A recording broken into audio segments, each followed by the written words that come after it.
Hello everyone, welcome to little life diaries.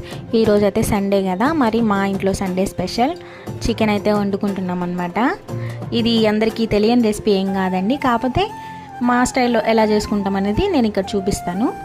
ముందుగా ఇక్కడ మేము కేజీ చికెన్ అయితే తీసుకున్నాం అనమాట. కేజీ చికెన్కి సరిపడా ఉప్పు, పసుపు, ఒక హాఫ్ టీ స్పూన్ పసుపు, తగినంత కారం, ఉప్పు, ఇంకా కొంచెం కొత్తిమీర, కొంచెం అల్లం తెల్లగడ్డ పేస్ట్ అనమాట. ఒక స్పూన్ అల్లం తెల్లగడ్డ పేస్ట్ వేసుకొని బాగా మిక్స్ చేసుకొని, ఇక్కడ ఒక 2 or 3 టమాటోస్ ఇట్లా కచ్చాపచ్చగా చేసుకొని ఆ చికెన్లో వేసేసుకోవాలి. తర్వాత ఈ చికెన్ మొత్తం బాగా కలిపేసి స్టవ్ మీద ఉడకడానికి పెట్టేసుకుంటున్నాం అనమాట.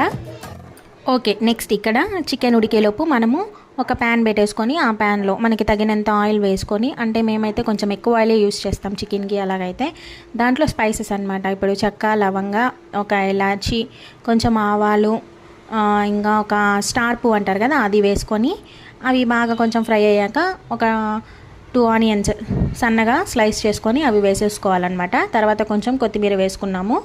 ఇవి ఆనియన్స్ కొంచెం ఫ్రై అయిన తర్వాత ఇక్కడ ఇది కొబ్బరి మసాలా అనమాట. కొబ్బరి, ధనియాలు వేసి మసాలా చేసుకొని పేస్ట్ లాగా చేసుకొని అది వేసేసుకుంటున్నాము. కొబ్బరి, ధనియాలు అంతే. మనం ఆల్రెడీ చికెన్లో అల్లం తెల్లగడ్డ పేస్ట్ వేసేసాం కాబట్టి ఇక్కడ ఓన్లీ కొబ్బరి అది వేసేసి, నెక్స్ట్ ఇక్కడ మనం చికెన్ ఉడికిపోయింది కదా, చికెన్ ఒక 80% ఉడికితే చాలు. తర్వాత మనం ఎట్లా కర్రీలో మళ్ళీ ఉడకాలి కాబట్టి సో ఆ చికెన్ ఎత్తి ఇక్కడ వేసేస్తున్నాం అనమాట.